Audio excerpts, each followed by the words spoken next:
Greetings to you, my dear friends. I am Adamu of the monadic entity of the Pleiadian civilization, coming to you through Zingdad. In today's conversation I will be offering you a briefing on the political situation in the world at present.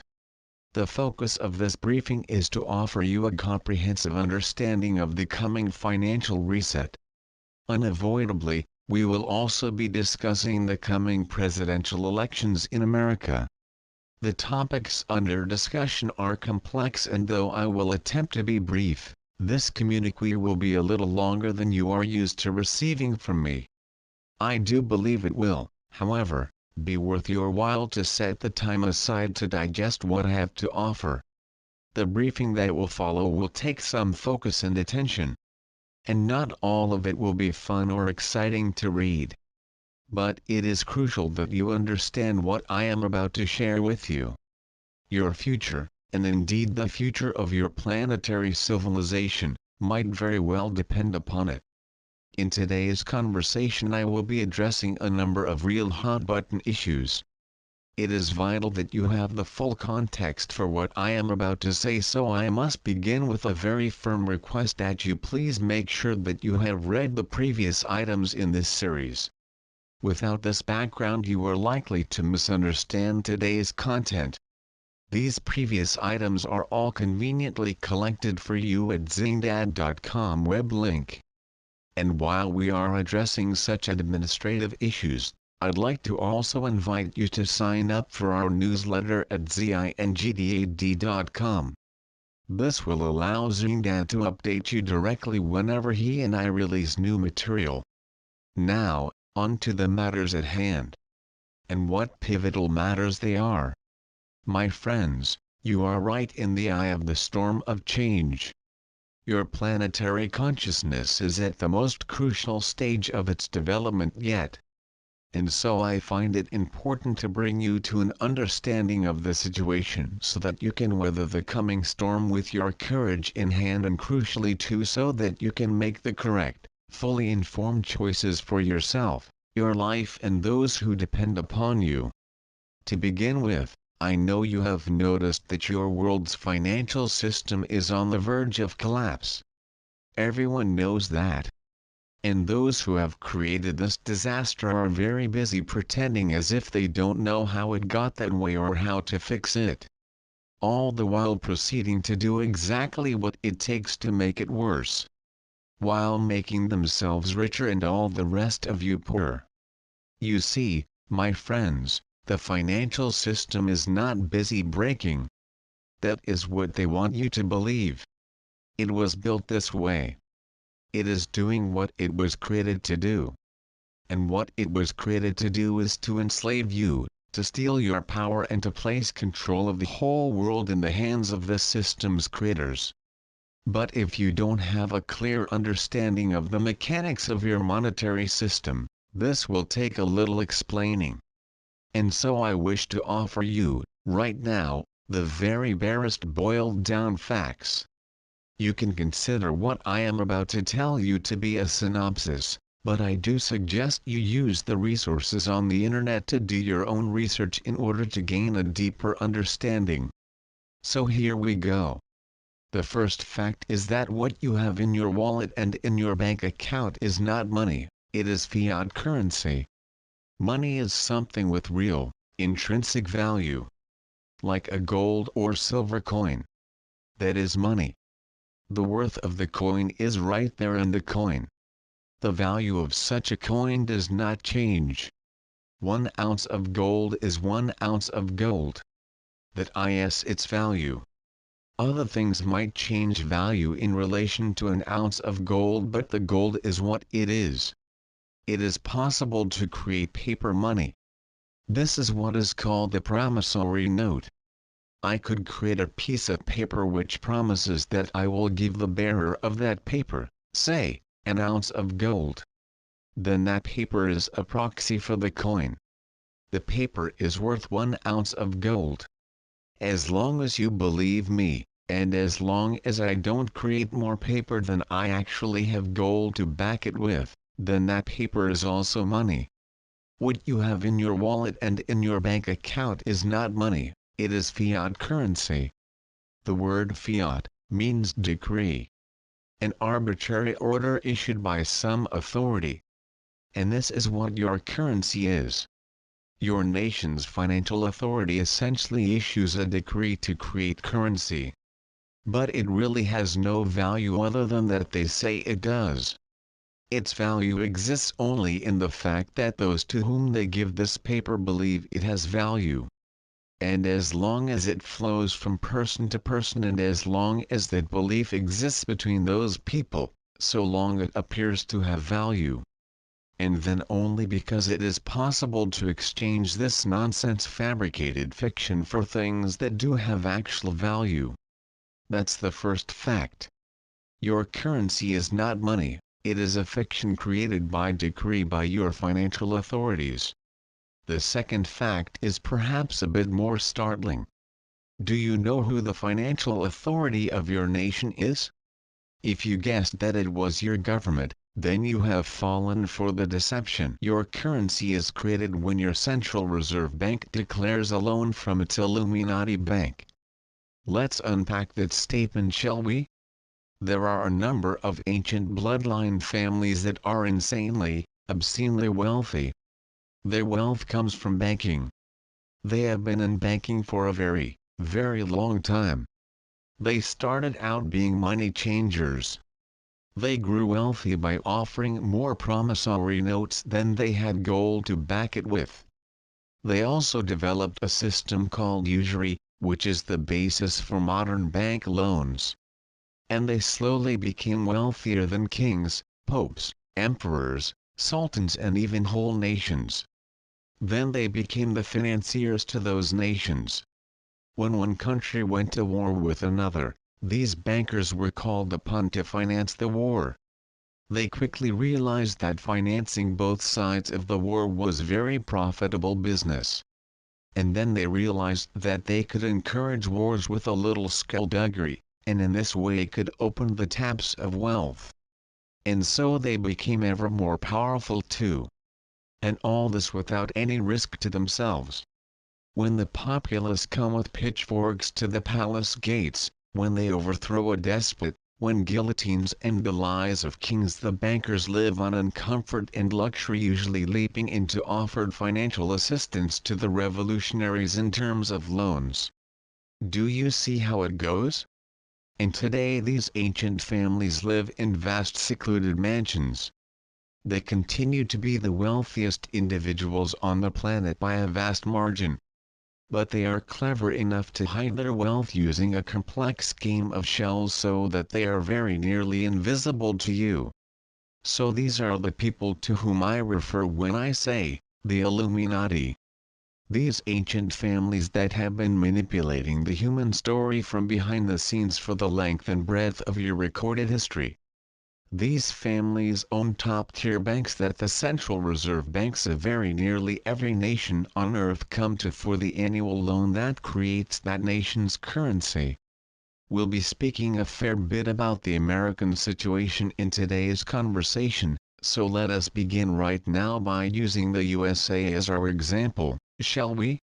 The United States Central Bank is popularly called the Fed, short for the Federal Reserve Bank. And so it is that the Fed approaches an Illuminati bank. And while there are many such family banks, the Fed is contractually bonded to a particular group of Illuminati families. Let us call them the Red Shield Group. And we'll talk some more about the different groups in a little while. The Red Shield Group of banking families loans to the Fed however many trillions of dollars that the nation will need to run its economy for the year. And here is the crucial bit. The vast majority of what the Fed needs for the economy is really just to service the nation's debt that is carried over from previous years. You heard that right. Only a small percentage of the loan is actually for currency that will float the economy. Most of the loan is just to pay back debt from previous years. At this point, the U.S. federal debt runs to about $20 trillion. Do you understand what that means? It means that your nation owes the Red Shield banking families about $20 trillion. You owe it to them because they previously loaned you money and the debt has accumulated, with interest, to this level 1. And do you know how the debt will be paid off?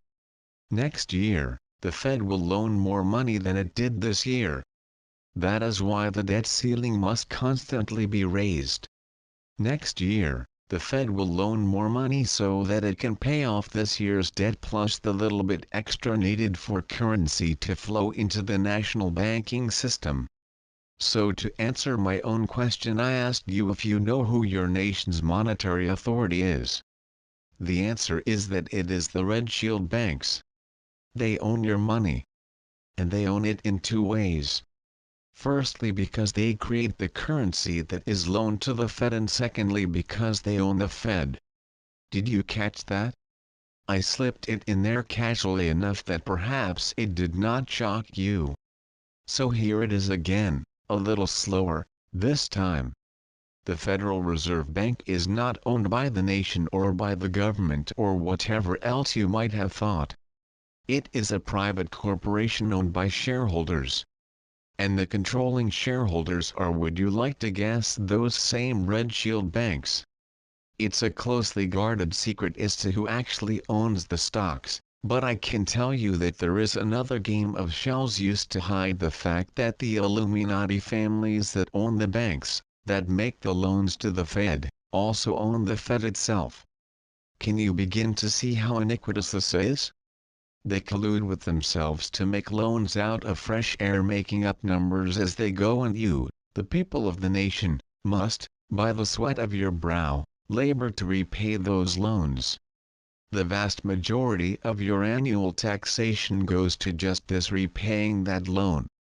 Each year, you personally give a huge chunk of your income directly to the Red Shield banking families. And the system is rigged such that your nation can never, ever repay that loan. The debt simply balloons. Year by year the debt ceiling is pushed higher, as ever greater loans are made to service past loans with interest and a little more for the running of the nation. So, this is the second fact: your currency is created, really, by the Red Shield banking families in collusion with themselves. They create it out of nothing.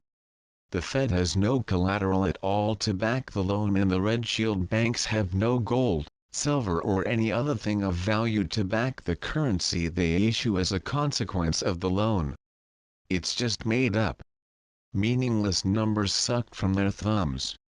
They shake their own hands, agree with themselves, which instantly makes them more money than you can imagine. And you then slave away to exchange your life energy for this fiction, this created currency.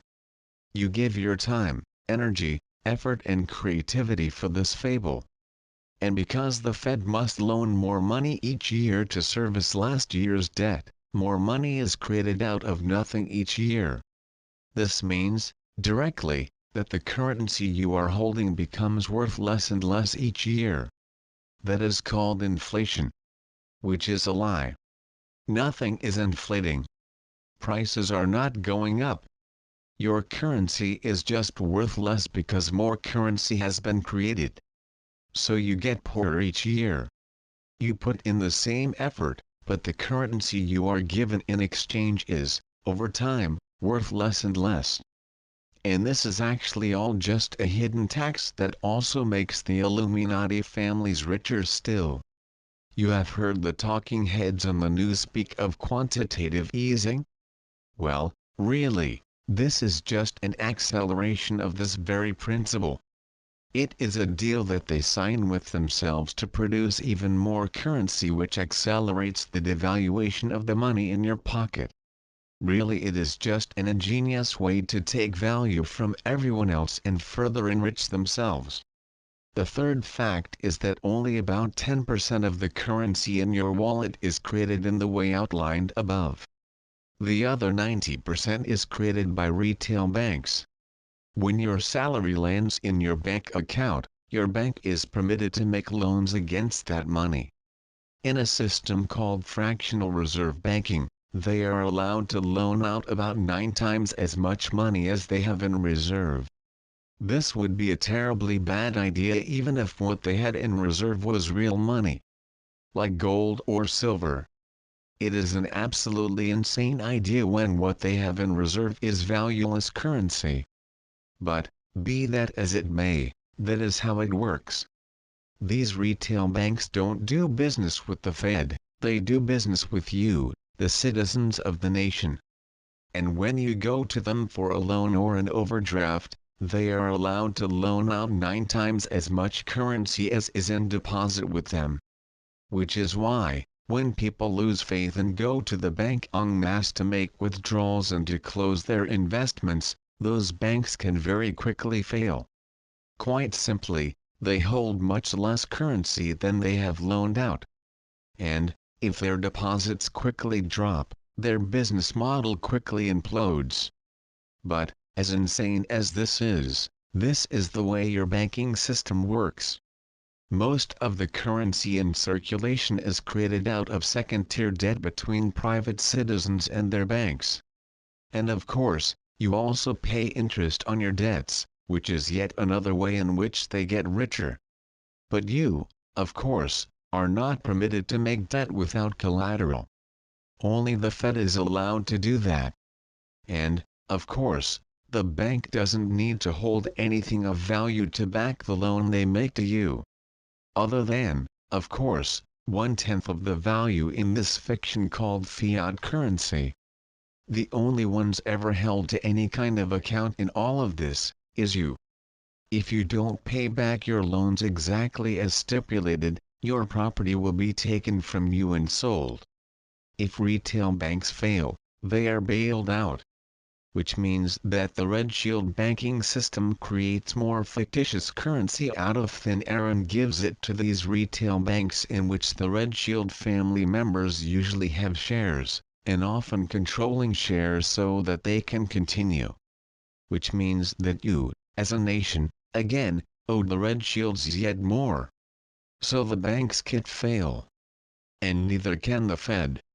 Though it is a private enterprise, whatever poor, insane or self-destructive choices they make, you, the taxpayer, will pick up the tab.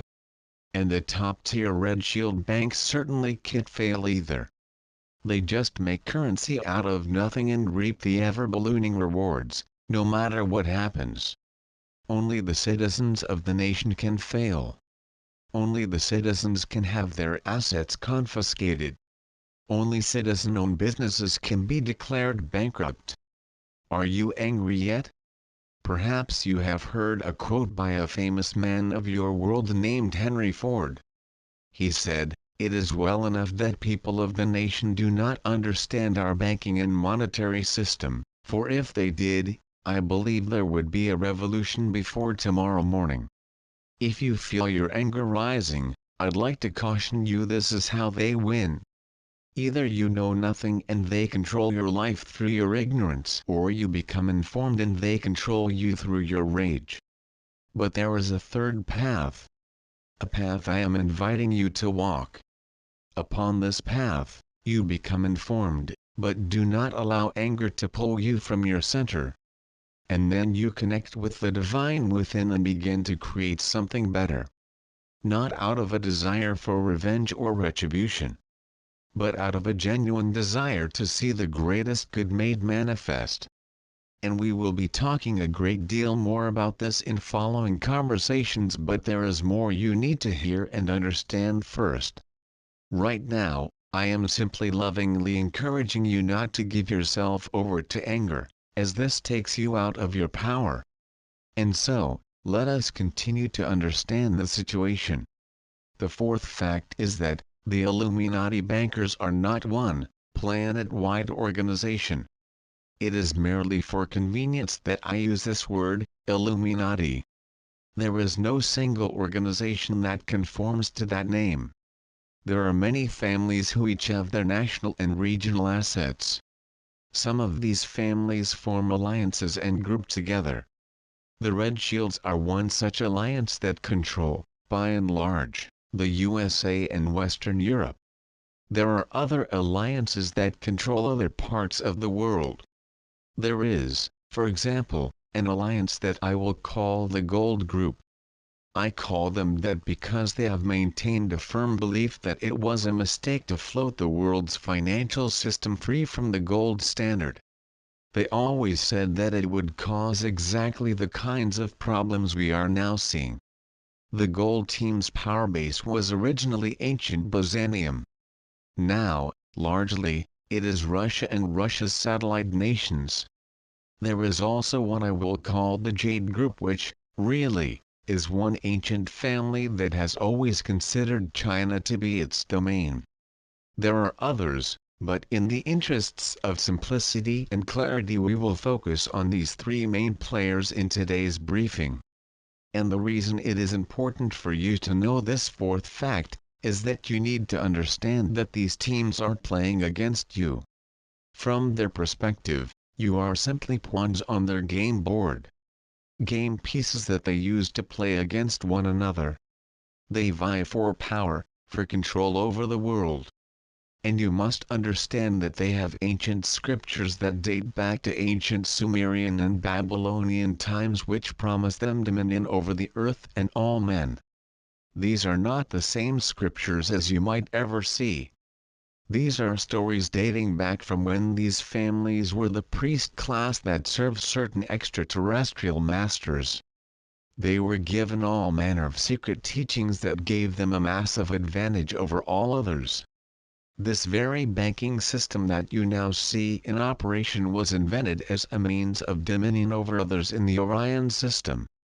It has been used very successfully by the Orion Whites as a kind of specialist form of warfare. They have taken over whole planetary systems without firing a single weapon using this system. The present-day gold and green groups hail from a priest class that served different masters to those served by the red shields. Each family has different scriptures, different ideologies. And so these other groups are aware of the red shield's methods and are attempting to resist them, combat them, but not to emulate them. This is why I say the gold team, particularly, has been working to return the world to the gold standard. Or to be precise, a resource-based monetary system. A system in which all currency is backed by precious metals. A system in which you cannot print more money than you actually having the backing for. This stops the criminally greedy from simply issuing currency by edict. This curtails inflation and, more importantly, keeps the crooks honest. And with a resource-based economy, the world cannot simply be enslaved as an unavoidable consequence of the use of its currency. And banks cannot simply create currency out of thin air. Everyone is kept honest. In so many ways, a resource-based economy is more sane than the present fiat-based system. Now, I do not wish to imply that these other families are saints. There are no real good guys amongst them. But it is immediately apparent that the Red Shield's policies and methods are by far the most harmful and destructive to all others who are on the game board. By which I mean you. You personally, humanity collectively, and all the rest of life that resides upon the planet. The fifth fact you must understand is that this currency that the Red Shields create is not what they consider to be important. They own the money supply simply so that they can own all that money can buy. So, by now, the families that pretty much invented banking as it exists on your planet, very nearly own everything that can be owned. They own all the media houses, which is why you are not told any of this.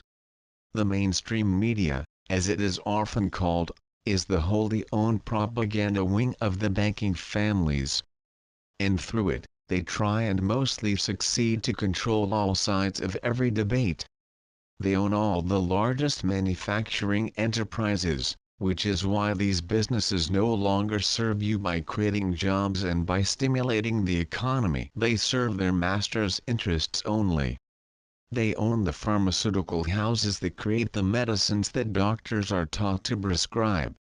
Which is why a plant that was brought to Earth along with the arrival of humanity that is a pharmacopoeia, in and of itself, remains classified as both medically valueless and dangerously addictive, when it is neither. It is a medicine that is uniquely matched to the human physiology. And not only is this grand gift to humanity banned, but you are jailed just for holding some in your possession. I share this information just by way of example of the destructive grip the Illuminati wield via the pharmaceutical houses. I could offer you an endless roll of equally iniquitous examples. What do you think would happen, for example, if you were to discover a cancer cure tomorrow? The answer is that even if you gave it to others for free, you would likely be jailed. And the greater your cure's efficacy, the more likely it would be that you would be jailed. And, by way of another example, this is also why so-called alternative health practitioners are being sidelined and silenced. Recently there have been a growing number of the more successful alternative practitioners who have died under suspicious circumstances. What is going on is that they are being assassinated for the good work that they are doing. Precisely because their good work proves that some highly lucrative pharmaceutical products are semi-effective and overpriced at best. Outright toxic at worst. It's all quite shocking really. Then these ancient families also own agro-industrial corporations, which is why you, collectively, become more malnourished each year. It is why you are not permitted to know what is in the products you buy in the store when accurate labeling would be easy enough to implement. And this is why the GM crops proliferate despite increasing awareness of their potential dangers. And the banksters own the arms industries that produce weapons of war which very often end up being used on both sides of a conflict, making them the only clear winner, and which is why you have never actually had world peace. I could go on and on. The point is that they own pretty much everything. And, mostly, of course, they own the politicians. They fund politicians and control them, both through lobbying intermediaries and through direct manipulation. Politics has become so rotten that most politicians don't even need to pretend anymore. They openly take the money and do the bidding of their puppet masters. They allow their legislative proposals to be drafted by the corporations that pay them to push those proposals through that further damage your quality of life, your well-being, your health, your environment in the name of ever more power and riches for the Illuminati and their lackeys. And so there is a pyramid of power. Right at the top are the banking families. The members of the old bloodlines. The ones we call the Illuminati. They never dirtied their hands with anything, of course. They let it be known what they desire and what they expect, and disposable lackeys run around making it happen. And when I say disposable lackeys, I mean everyone from your presidents to your nation's largest corporate CEOs, down. Everyone who is anyone is either bought or sidelined. There was once an American president who stood up against the Illuminati. A brave man of strong convictions who looked at the situation, saw to the heart of the problem and decided to take back the power of money creation. To make your currency a national asset. To simply cut the Illuminati out of the deal. His name was John Fitzgerald Kennedy. And we all know what happened to him. He was dealt with by the Illuminati. And they made sure to record on film, in careful and graphic detail, exactly what was done to him, and by whom. You are never shown that film, obviously. They show it only when they need a top politician to understand who really holds the reins of power. There is a certain intelligence briefing that intelligence operatives give new presidents if they don't play ball with their Illuminati masters. Amongst other inducements, this film is shown. After that they become quite compliant. Standing up to the Illuminati was, arguably, not Kennedy's most fatal error. It was choosing Lyndon Johnson for his vice presidential candidate. Perhaps you didn't know this, but Kennedy neither liked nor respected Johnson. Kennedy admitted to a number of people that he thought Johnson would make a terrible president. But he was pressured, and eventually convinced, that having Johnson with him on the presidential ticket would make his candidacy palatable to the establishment. In other words, to the Illuminati puppets that then, as now, thoroughly inhabit the political establishment. Because, you see, Johnson was about as loyal to his Illuminati masters as any man could be. What Kennedy would not be able to imagine is that this would offer the Illuminati an easy solution when he refused to bow to their demands. When Kennedy proved intractable, they simply assassinated him and, as easy as that, they had in Johnson an eager puppet who promptly began to steer the nation on the precise course they dictated. Since then, there has never yet been a president who directly stood up to the Illuminati masters.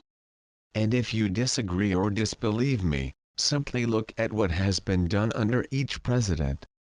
The wars fought. The nations destabilized. The steady erosion of your liberties. The decimation of your wealth with the concomitant enrichment of the already super-wealthy.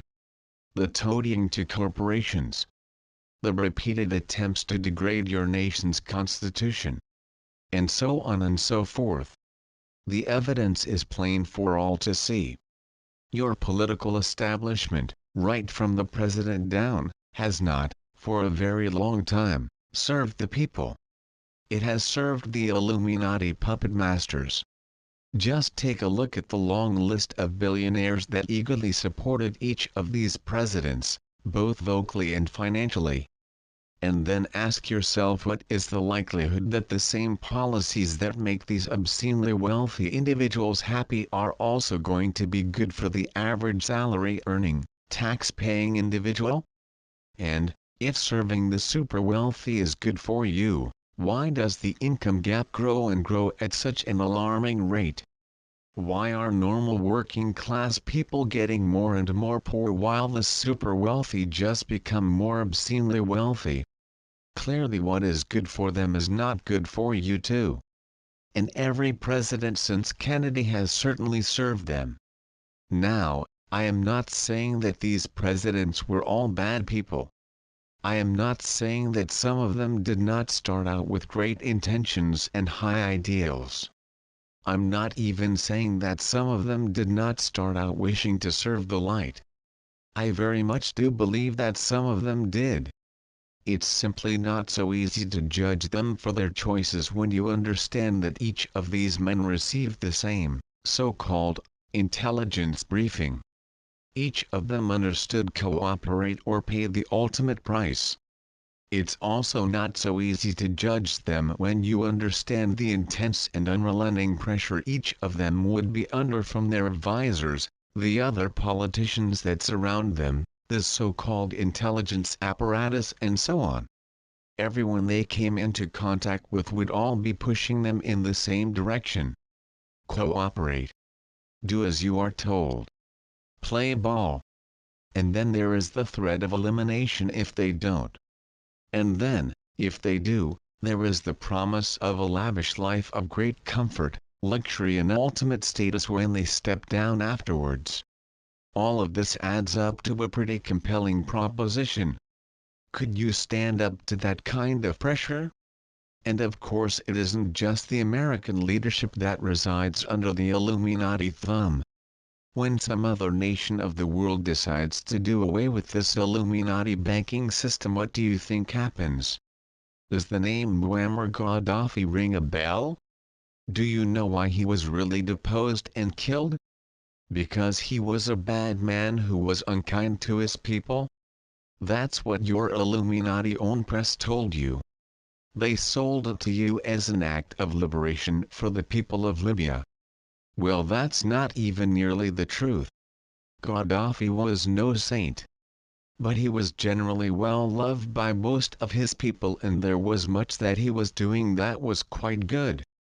Whatever finger you could point at Gaddafi, far worse was, and is, being done by other regimes that are not only considered friendly by the US government but are actually supported, both financially and militarily. Did you know, as just one example, that Saudi Arabia regularly has public beheadings? This nation is just one of a number that have the status of being considered a special friend to the USA while doing far worse things than those that have had regime change militarily enforced upon them. A moment's scrutiny reveals the lie that these military actions have anything at all to do with humanitarian goal or any other kind of noble intention. No, my friends, Gaddafi was killed for the same reason that Kennedy was killed. Gaddafi was busy implementing a plan to create a new, gold-based, economy for his nation and for Africa. If he was permitted to do that, he would instantly reverse decades of Illuminati machinations, potentially destroying their plans worldwide. So he was killed, his government overturned and a suitably nervously obedient puppet regime implemented that would continue to support the Illuminati banking system. And of course, Gaddafi and Libya is just one of a long list of similar actions.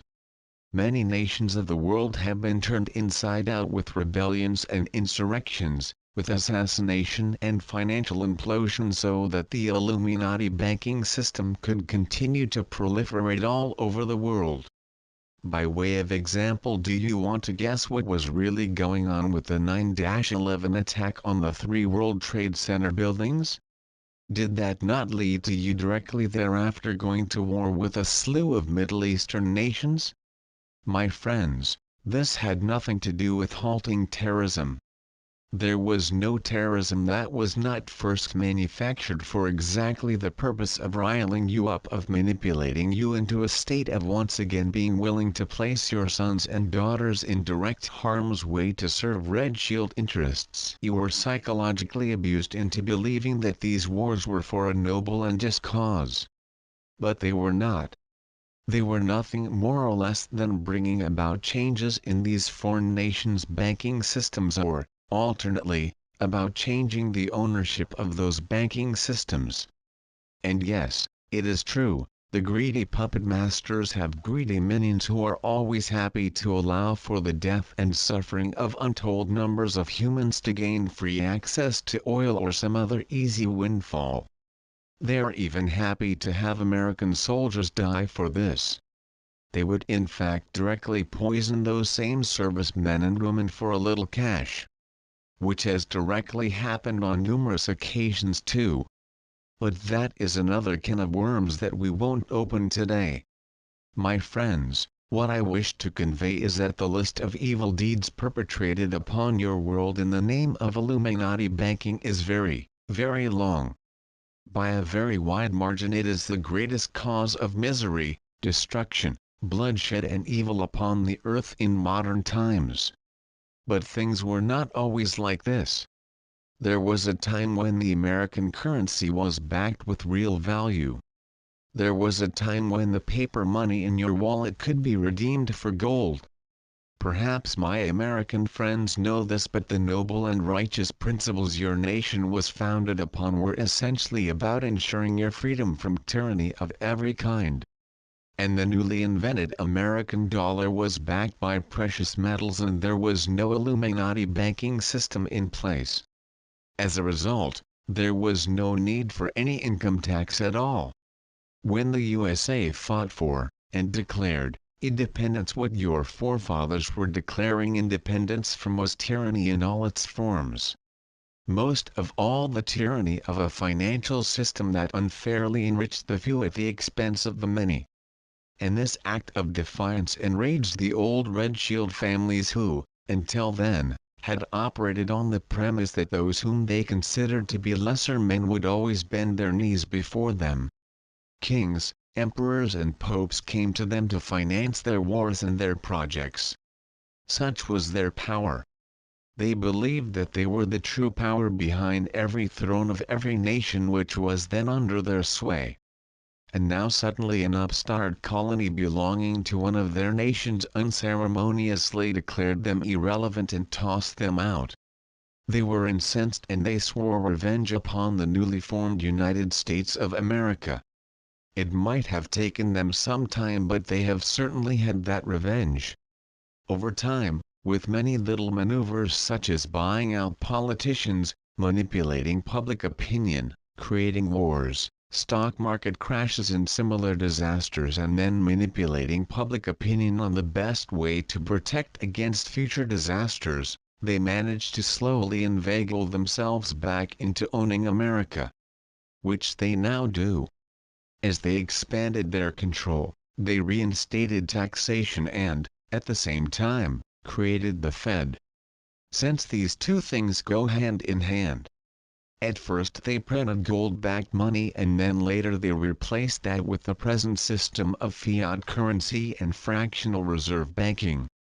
And, then they managed to turn you, my dear American friends, into their own personal army. Now you are the ones they use to beat up on the nations of the world that will not conform to their will. Your sons and daughters fight and die on the battlefields of their choosing. But before I digress, the point I wish to make is a rather simple one. The Illuminati banking families know that their financial system is utterly unstable. They know that it is going to implode. They know that it cannot continue and that it will destroy every nation on Earth in the end. They don't care because the Orion White Plan according to which they are operating is for them to own every single thing upon the planet that can possibly be bought or traded before the final implosion. And that, my friends, is their goal. Total world dominance by financial control. And it's a goal that they have been achieving. A goal that they have had an unshakable belief that they would achieve. Unshakable, that is, until the recent Brexit vote. As discussed in a previous conversation, that was a massive psychological and strategic loss for the Red Shields. There have been minor losses for them before now. But each of those minor losses were reversible. This one is not. Without getting too embroiled in the detail, you should know that the Red Shields' main headquarters is in an area known as the Square Mile in London. Confusingly, this is a city within London officially called the City of London. But this detail is not important right now. What is important is that this is the Red Shields' center of control. From there they rule an empire that stretches over vast swaths of the planet.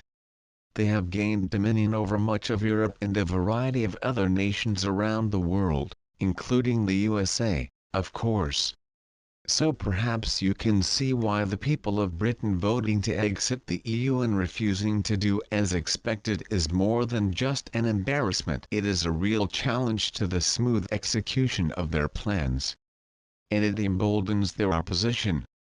And by opposition I mean not only the forces of the light but the other Illuminati factions too.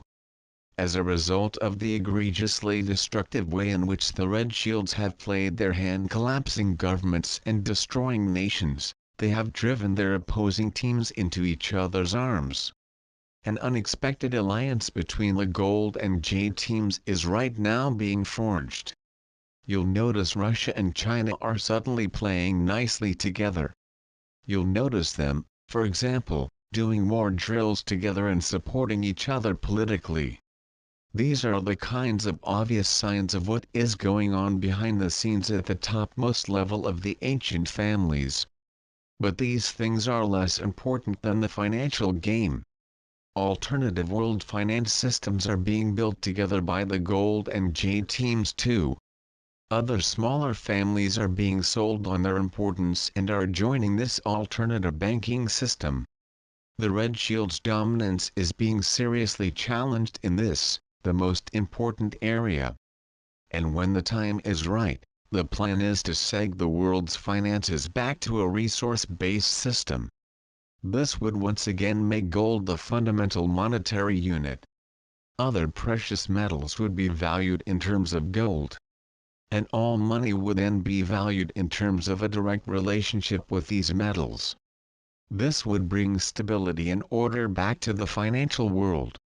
And, More importantly, it would also destroy the Red Shield's completely disproportionate power base.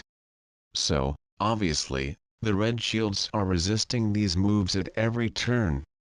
But they are not up against some little third world nation now. This is not a battle they can win militarily without also risking utter self-annihilation. Add this turn of events to the Brexit loss and you begin to see a picture of a team that is used to always winning suddenly sitting with their heads in their hands. And now I'd like to list a few more of the Red Shield's recent catastrophic losses so that you might understand why things will not go as they have planned. So that you will understand why they are in a stricken state of damage control on every front. So that you will understand that the future is suddenly wide open. So that you will understand that there will be a moment in the not too distant future where you will be able to choose to create the future you desire. So that you will understand that this is a time of great hope and great excitement. So a list of the Red Shield's catastrophes, in no particular order. I'd like to open that list with the names Edward Snowden and Julian Assange, but I'd like to add to those names all the many brave men and women who have encountered gross violations and abuses and have stood up to be counted. Men and women who have risked all that they held dear to bring public attention to that situation. Many were never even heard of because many were silenced before they could speak out. Many more, quite understandably, bowed under pressure. But there have been a few who have been heard. A few who have blown that whistle. A few who have leaked that information. And quite a few of these have caused grave upset to the Red Shield's plans. Not many quite as catastrophically as brave young Mr. Snowden. The Red Shield's dream of a single, unified NATO-like nation was dealt a near-fatal blow with all that he revealed. And to the whistleblowers and ethically motivated leakers of information, I need to add the nameless, faceless hackers who have used their technological skills in service of principle and justice. Who have brought to light the abuses of some of the Red Shield's most beloved players. More about that in a moment. First, I wish to bring to your attention the Red Shield's losses on the world stage. I am sure you have been following the war with the group called ISIS. Perhaps you did not know that this too was a Red Shield creation? Both ISIS and Al-Qaeda are opposition tools that the Red Shields use for underhanded and nefarious purposes. Here are two examples. Firstly, if they wish to attack an enemy to bring about a change in their banking system, they can usually use the US military. But what do you do if the US public cannot be convinced that this is a good idea? Then they use a proxy such as ISIS or Al-Qaeda to attack and destabilize that enemy. And, secondly, by then framing this proxy force as being such a rampant, egregiously evil enemy that they must be destroyed, they are then able to gain public approval to invest US troops with minimal complaint or resistance. One of the main purposes of ISIS was to wrest control of Syria from the Gold Team. Perhaps you recall that in 2013 President Obama wanted to go to war against Syria? He was ordered to do this, of course, and so presented to the nation his so-called red line. He told the world that the Syrian regime had used poison gas against its own people and that this was sufficient cause for war. The problem was that the American nation simply told him no. This was one of those surprising moments that are so wonderful to watch from the outside. When the people of the world simply claim their power, the Illuminati get put in their place. The difference between that event and what happened with the Brexit vote is that the Red Shields quite easily recovered from that setback. They simply changed tack and got their own way anyway. In this case, they simply used a proxy, as previously outlined. ISIS was, until then, a small ragtag outfit operating in Iraq. Now they were repurposed. They were upgraded and equipped. Given fleets of vehicles and container loads of arms. given support and finances for a massive recruitment drive. And then they were pointed at Syria. And with this ISIS began to do the Red Shield's dirty work that the US military was disallowed from doing. Conveniently, ISIS began to wage war on Syrian government forces. The same forces Obama was instructed to target. And then a little while later, when it seemed suitable, the American people were encouraged to see ISIS as the enemy and US military forces were sent to attack them. And so a fake war began. The Red Shields pretended to be at war with themselves. US soldiers on the one side were fooled into attacking decoy ISIS targets on the other side. Have you ever wondered how it was that the might of the US military could not seem to stop or even slow an insurgent force of semi-trained recruits with far inferior weaponry? It's because this was a carefully orchestrated fake. The US military was carefully hobnobbed with false information and all kinds of limitations and curtailments. Yes, people still got hurt and killed. It was important that the illusion be maintained, and neither the ISIS fighters nor the American soldiers were let in on the deception. So a certain number of genuine combat operations had to happen. But it did not serve the Red Shield's interests to allow either of these forces to sustain great losses, so this was kept to a reasonable minimum. All the while ISIS was allowed to expand its activities against the Syrian people and their government forces. All the while new ISIS recruits were encouraged to believe that their successes against the might of the US war machine was proof that their God was on their side. And all of this was a smokescreen. The actual point of ISIS was to allow the Red Shields to gain control of Syria, which had been an asset of one of the non-aligned families that had been wooed by the Gold Team. A secondary benefit, from the Red Shield perspective, was that this allowed them to precipitate the European migrant crisis. Information was disseminated, first in Syria, and then more broadly, that there was a free-for-all. That borders were now open and migrants would be freely received in Europe. People from war-torn and poverty-stricken areas were told that houses, cars, jobs and lives of comfort with generous social security nets awaited them in Europe. They only had to get themselves there and all their troubles would be over. And the Red Shield's political puppets in Europe played along, enthusiastically opening borders in a way that has no precedent in the history of your planet. And that is why the migrant crisis that now plagues Europe began. Please understand that I do not apportion blame to the migrants. Many of them truly are war refugees. And those who are not almost universally do come from very poor economic conditions. Whatever else one might say about them, they are pawns who have been abused in a disastrously unkind game to destabilize the nations of Europe. Even those who decided to head to Europe with the specific and intentional purpose of committing acts of terror and hatred, even they are just pawns. They are the ones going to extreme effort, putting themselves through significant hardship only to risk their lives, and quite likely kill themselves, to enact that hatred. Have you asked yourself who it was that told all these migrants to flood toward Europe en masse? Do you honestly think this was a purely instinctive response to the chaos at home? My friends, let us not be naive. This was carefully planned, constructed and created. And, yes, it was the Red Shields that did this.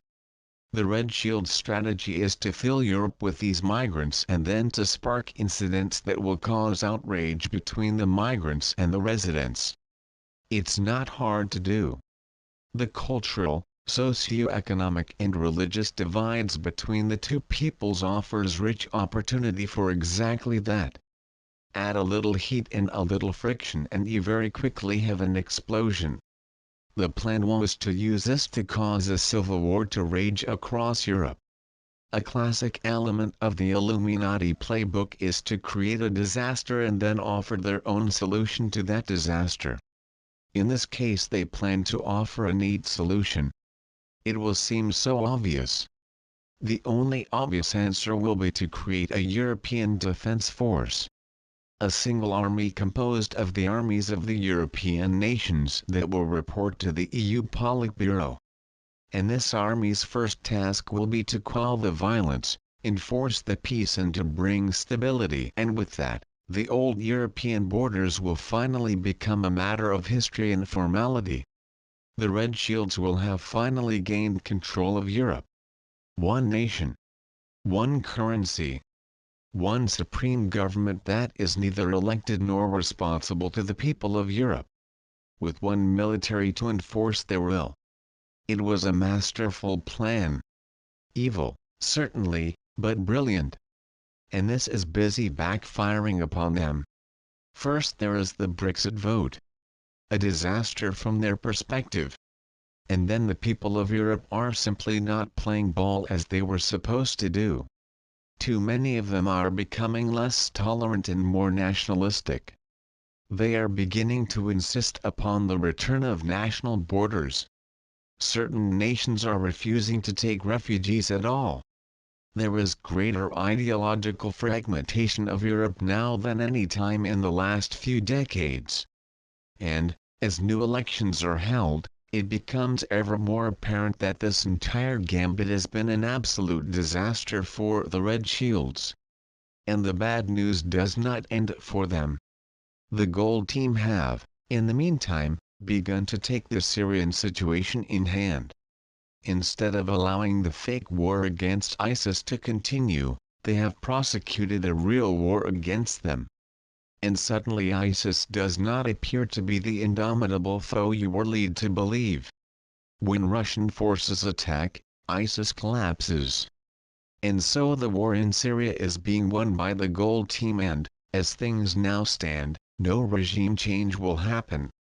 And to compound this loss, at this time it seems as if Turkey, a key Red Shield asset that has been ISIS' direct support line, is making noises indicating a desire to defect to the Gold Team.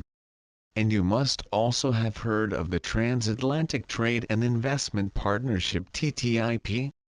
3. Just as the EU was sold to Europeans as a trade agreement between foreign states that was then, without public participation or permission, incrementally expanded with the goal of becoming a political union in just the same way the TTIP has been proposed as a trade agreement that would unify all Red Shield assets under one umbrella. The hidden plan is to then expand this deal to turn all of these nations, effectively, into one nation under the power and sway of unelected Red Shield approved lackeys. Crucially, the actual terms of the TTIP are secret. If your nation is party to this agreement, you will not know what is being agreed to on your behalf until long after it is in force. Equally, you have no right or power to vote against this agreement that fundamentally alters the way your country does business with other countries and with you. Does that not sound terribly troubling to you? But, good news for you and bad news for the Red Shields, this deal is now looking less likely to pass, as France and other states are declining to sign and as public resistance mounts. But the latest news is that President Obama is putting in an all-out effort to get this approved in the US. Which side will win this particular battle? You or the Red Shields? Time will tell. And, as much as the Red Shields' plans to dominate Europe are now somewhat in tatters, still they failed to attain full dominance in the USA itself. There are many reasons for this. A big one I would like to point to is that the very soldiers that the Red Shield ship off all over the world to obtain control of foreign nations must all eventually come home. And when they do, they come home equipped with some significant combat skills. And they come home to a nation with a constitutionally enshrined right to bear arms. The importance of this right in the American Constitution is often misunderstood. Mostly by the people of other nations, but also by many Americans themselves. This is not about giving you the right to hunt, to shoot at targets or even to defend yourself against criminals. Though, of course, You do have the right to use your arms in such a fashion. The framers of the American Constitution actually intended for the American citizenry to carry a bigger stick, metaphorically speaking, than their own government does. And you do. Woe betide any government that sufficiently raises the ire of the American citizenry that they actually feel sufficiently universally aggrieved to take to arms and rise up. You have many times more individuals licensed to hunt deer in the US than any nation has in their entire army. There is no real way to accurately know how many individuals beyond that number own arms and how proficient they are in their use. But, factor in the veterans and it is a fact that the framers of the Constitution have their wish. The U.S. citizenry is extremely well armed and no conventional army would ever be able to pass through the USA intact. Now please don't misunderstand. I don't advocate this course of action. I simply point out the massive deterrent value in the combination of trained veterans mixed into a citizenry that are armed to the teeth. And it is in this light that I point to the continuous and varied attempts that Red Shield lackeys have employed to separate you from your constitutional right to bear those arms. Perhaps you have noticed a special attempt to declare veterans unfit to bear arms. A powerful way they have attempted to drive this disarmament has been through the use of mass shootings. A great number of these mass shootings have actually been created by agents of the Red Shields themselves. Your heart would quail if I were to reveal to you the psychological manipulations and abuses they have perpetrated upon individuals to lead them to act in this fashion. And then, following such monstrous events there is always the possibility of copycat actions. But, in any event, the purposes served these mass shootings create such shock and horror when they are broadcast in the media that it seems reasonable thereafter to hear calls from their political agents to disarm you, the law-abiding citizenry. It's the same problem-solution game from the Illuminati playbook all over again.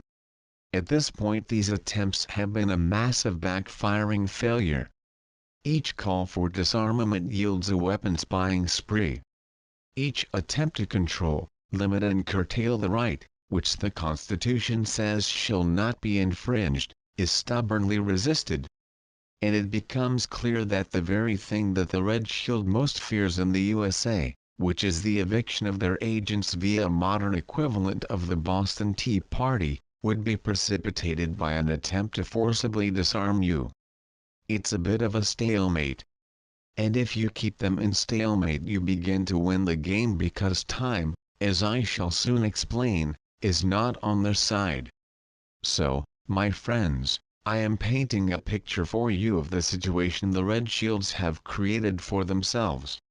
Decades, or even centuries, of wins and successes had them feeling invincible. They truly believed that they were on their way to owning the world. And now suddenly they are on the ropes. Suddenly everything that can go wrong for them, is doing so. And they are not used to dealing with such adversity. They haven't developed the resources for this. So they do what they have always done. They are trying to spend their way out of all of their problems. Which means that they are hemorrhaging money. Which means that more and more money must be printed. Which means that the financial implosion, that would have taken another decade or 3, is now looming much, much closer.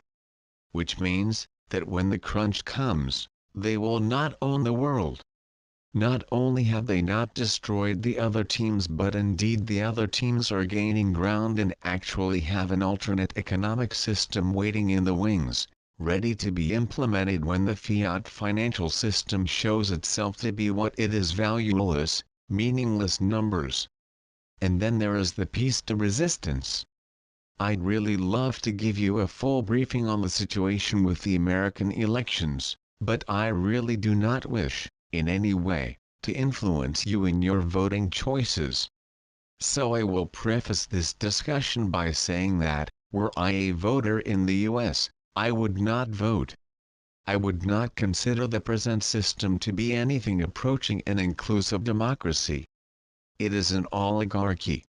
And I would only vote for someone who had shown a track record of willingness to fundamentally transform the political playing field in such a way that I, the voter, that we, the people, truly had a say in all government activities. To return governance to the people, for the people and by the people. But this is another topic altogether that I hope to address on another day. I merely wish to indicate that I have no favorites in this race. But, that said, it is unambiguously and blatantly apparent that the Red Shields do. And what is also apparent is that there is another in the race who is not one of their lackeys. And this, in itself, is a very interesting point. You see, the Red Shields began this election cycle with great confidence that they had stacked both sides of the race with willing lackeys, just as they always do. They were utterly confident that all those who had any chance at all of getting to the front running would play ball with them. But things, once again, simply haven't gone according to plan. Now I will not name names, but I'll let you decide who I am talking about. On the one side of the race, the Red Shields puppets simply imploded and self-destructed, one after another, as a total dark horse candidate, who has shown no sign of willingness to cooperate with them, steamed to the front. Indeed, this very dark horse candidate has even shown an open willingness to negotiate with the Gold Team. One might very easily level all kinds of accusations at this dark horse. An over-the-top showboater, an erratic wild card, an entertainer with no substance. Perhaps some of these accusations, and many others like them, are even true. But, whatever the case, just the fact that this dark horse candidate has made it to the nomination for one of the parties is an enormous, unprecedented headache for the Red Shields. And, to top it all, unlike Kennedy, the dark horse has not selected a Red Shield-approved running mate. On the other side of the race, the Red Shield's absolute darling has been plagued by revelation after revelation that has caused their true criminal colors to be vividly shown. The more that is known and revealed about this Red Shield's favorite, the less likely a fair and honest win at the polls becomes. Yes, it is true that the Red Shields still own the media. They still control the spin. They control the polls that continue to show their candidate winning. And they strive to create a maximum of hype and fear around their opposition candidate. And yes, it is true that that opposition candidate is not a perfect angel. But irrespective of the way the election goes, of whether the Red Shields manage an honest win, or whether they fraudulently steal the vote again using the voting machines that they create and own, or of whether the opposition candidate is brought to heel with the kind of pressure I have previously related. Irrespective of all this, my friends, do you see that the Red Shields have fundamentally lost control of the game? It is unprecedented that anything like this might happen and a clear sign that their grip is very fast slipping. And, given their behavior and their track record, I cannot think of a single reason that should be a bad thing. It is, indeed, cause for celebration. So, my friends, all of this is the crucial background information that you needed to hear at this time. Unless you have been living under a rock, you will have been hearing for some years now that you should prepare for a financial crash. Well, I wish to reiterate the call now. The time is drawing quite near. It is not for me to know exactly when that will come, as it depends on the way in which the Red Shields will continue to play their ever-weakening hand and, indeed, on the way the other players respond. But my friends, if you have not been preparing, I advise you now to begin. Do so with care and forethought. Make sure you will be able to survive for a month or 3, if this thing you call money stops working for a while. Think about what that will mean for you. What if you cannot draw currency at the cash machine? What if stores go empty? What if your electricity is cut off? What if your water is cut off? You have been receiving warnings to prepare for years now. As a result, there are many sites on the internet with a great deal of information about how to prepare. So, instead of reiterating all that, I will offer these items of additional advice. 1. Don't give in to panic. What lies ahead is a necessary reset that cannot be negotiated without a period during which your money will not work. This is not the end of the world. This is a change in systems. And a new system will replace the old. It might just take a little while to reach you. 2. Don't leap into reaction. You have some time still. The Red Shields have shown themselves to be willing to keep kicking the can down the road for as long as they can. And they are very good at doing so. And they still have some tread left in their kicking shoes. So you can really expect the system to limp along for at least a year or two, but more likely, a good few years.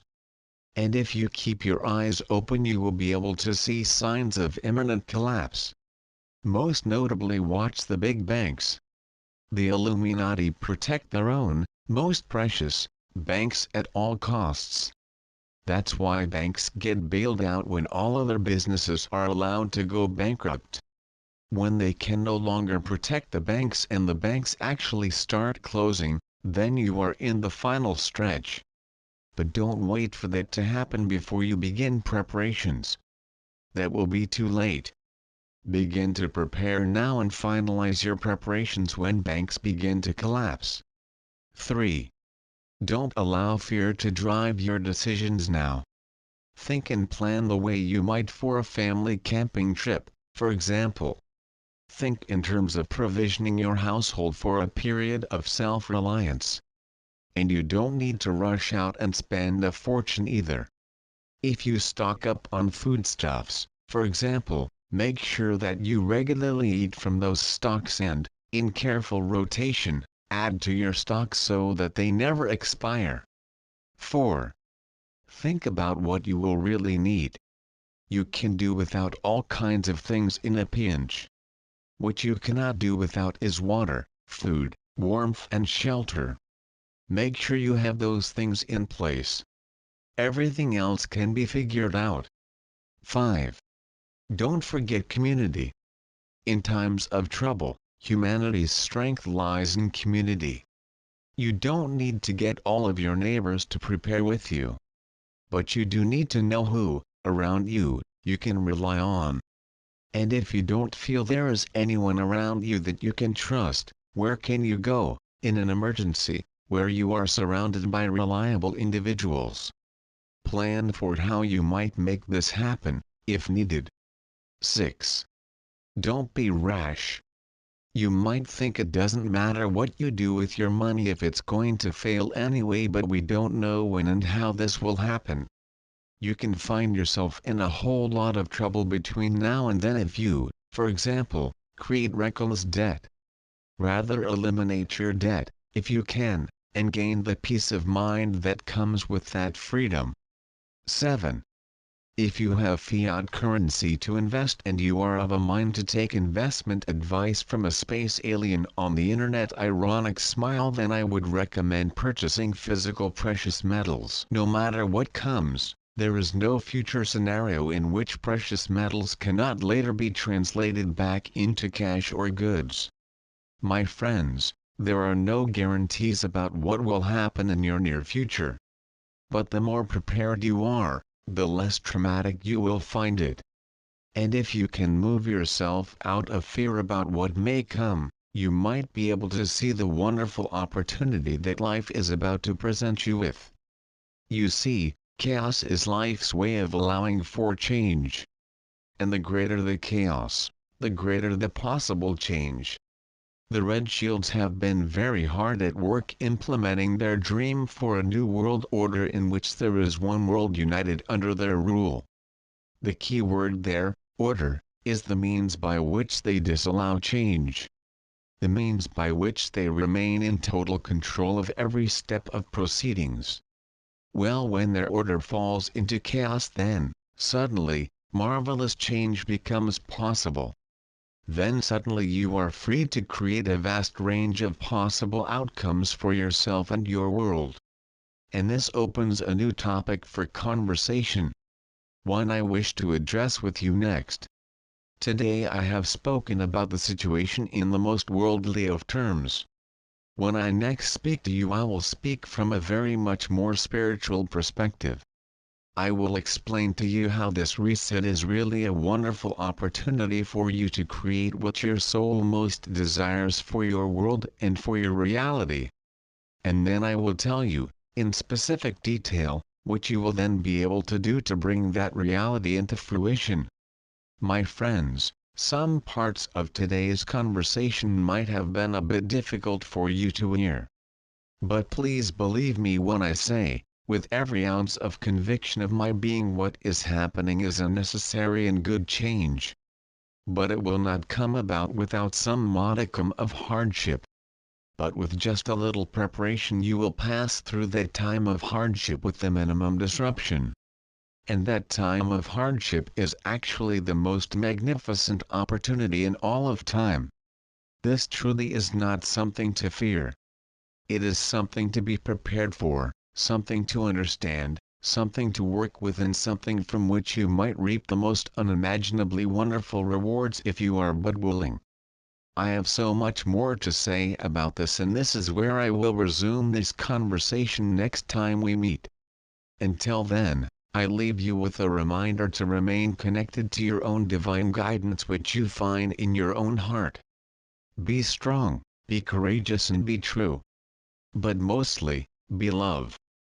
I am Adamu, the monadic entity of the Pleiadian civilization, and I have been coming to you, as always, through Zingdad.